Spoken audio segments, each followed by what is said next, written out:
रसिया रामवृक्ष बेणीपुरी जी द्वारा विरचित एक संस्मरण है।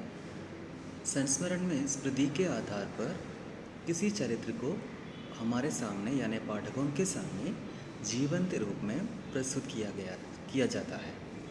चरित्र का चेहरा, स्वभाव तथा पूरा व्यक्तित्व इस प्रकार हमारे सामने प्रस्तुत होता है और हमें ऐसा लगता है कि वो व्यक्ति हमारे सामने जी रहा है। रज़िया नामक संस्मरण में रज़िया नामक एक चूड़ीहारिन के बारे में लेखक हमें बता रहा है। सांप्रदायिकता समकालीन भारत का एक ज्वलंत समस्या है। आधुनिक राजनीति के देन के रूप में हम इस सांप्रदायिकता को समझ सकते हैं।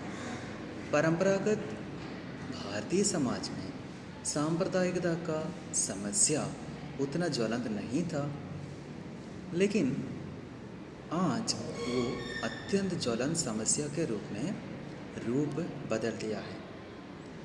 रसिया को याद करते हुए लेखक उसके बचपन से लेकर बुढ़ापे तक के कई घटनाओं का जिक्र करते हुए समकालीन भारत के कई समस्याओं के बारे में हमें चिंता करने की प्रेरणा दे रहा है।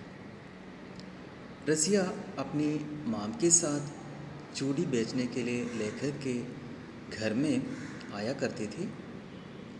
लेखक को बचपन में ज़्यादा बाहर छोड़ता नहीं था, खासकर मेलों में, क्योंकि एक बार लेखक एक मेले में खो गया था। किसी ने लेखक को देखकर ही वापस अपना घर भिजवाया था, इसलिए लेखक को ज़्यादा घर से बाहर जाने का मौका नहीं दे रहा था।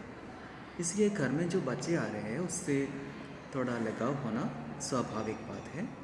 इस तरह अलग पोशे में आने वाला रज़िया को लेखक देखते हैं और धीरे धीरे दोनों बढ़ जाते हैं।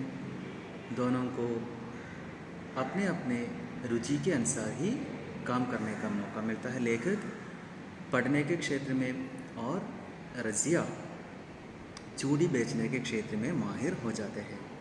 फिर सालों बाद दोनों का मिलन होता है। उस वक्त तक दोनों का शादी हो गया था। रज़िया अपने पति हसन के साथ अपने धंधा में मग्न रहती थी और लेखक पढ़ाई के बाद लेखक के रूप में ख्याति प्राप्त हो चुके थे और थोड़ा राजनीति के क्षेत्र में भी रुचि रखना शुरू किया था। इस तरह उम्र बढ़ती गई और लेखक और रज़िया का मिलन शहर में एक बार होता है। उस वक्त रज़िया ये बात बता देती है कि सांप्रदायिकता धीरे धीरे भारतीय गांवों में अपना पंजा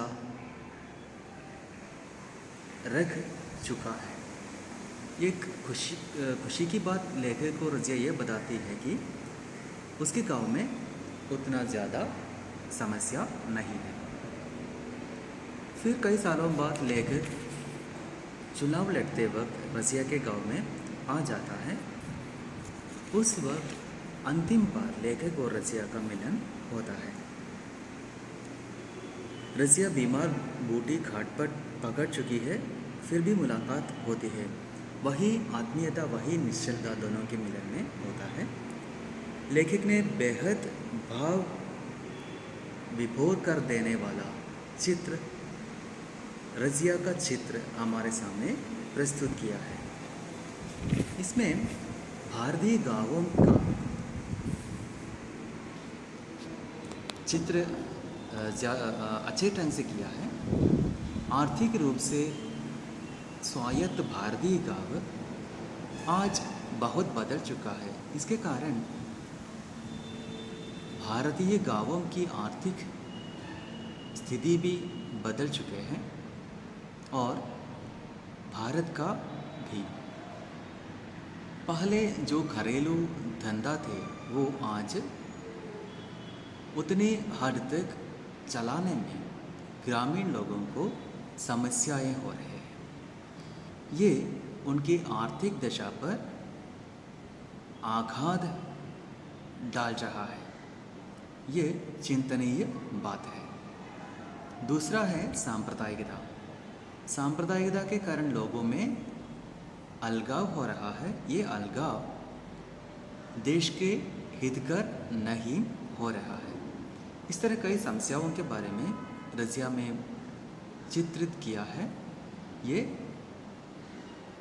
संस्मरण पढ़ने के बाद हमें मालूम होगा।